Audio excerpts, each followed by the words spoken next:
വചന പ്രഘോഷണം ആവശ്യമില്ല. നമുക്ക് ദിവ്യബലിക്ക് ശേഷം 2 വചന പ്രഘോഷണങ്ങൾ ഉണ്ട്. ഞാൻ നിങ്ങളോട് ഈ സമയത്ത് പറയാൻ ആഗ്രഹിക്കുന്ന ഒരു കാര്യം, അനുസരിച്ചാൽ നിങ്ങൾ യഥാർത്ഥ മനുഷ്യരാകും.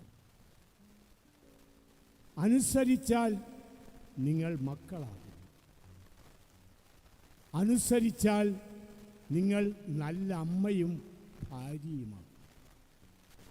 അനുസരിച്ചാൽ നിങ്ങൾ നല്ല ഭർത്താക്കന്മാരും അപ്പച്ചന്മാരുമാകും.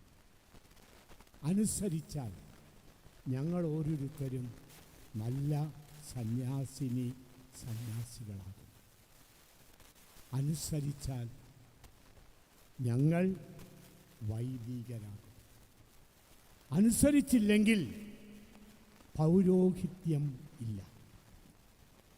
പൗരോഹിത്യം അനുസരണയാണ്.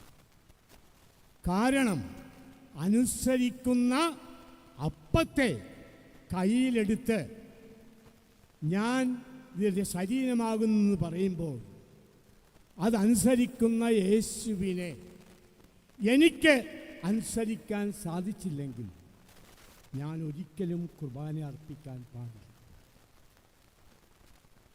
പലപ്പോഴും നമ്മൾ കേൾക്കുന്നൊരു കാര്യം, ഇന്നലെ എനിക്ക് വിഷമം തോന്നിയത് TV കണ്ടപ്പോൾ, റോമിലെ പിതാവിനെ മാർപ്പാപ്പയെ തിരഞ്ഞെടുക്കുന്ന കാര്യങ്ങൾ നടക്കുന്നു. എറണാകുളം അങ്കമാലി ആസ്ഥാനത്ത് എറണാകുളത്ത് അവിടെ സമരവും വഴക്കും നടക്കുന്നു. നമുക്കാർക്കും നാണമില്ല. സത്യം. നമ്മളിങ്ങനെ ബാഹ്യമായി ജീവിക്കുന്നവരായിട്ട് മാറുന്നു. അനുസരിക്കുവാൻ നമ്മൾ ആരും തയ്യാറില്ല.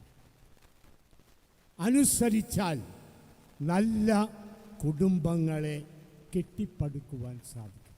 ഞാൻ ഇത്ര പറയുന്നുള്ളൂ. അനുസരിക്കും.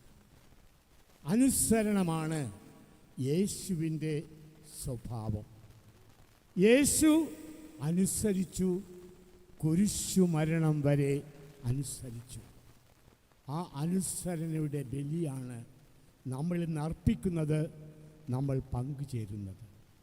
നമുക്ക് നമ്മുടെ എല്ലാവരുടെയും നിയോഗങ്ങൾ, ആവശ്യങ്ങൾ ഈ അൾത്താരയിൽ സമർപ്പിച്ചുകൊണ്ട് നമുക്ക് വിശ്വാസികളുടെ പ്രാർത്ഥനയിൽ പങ്കുചേരാം.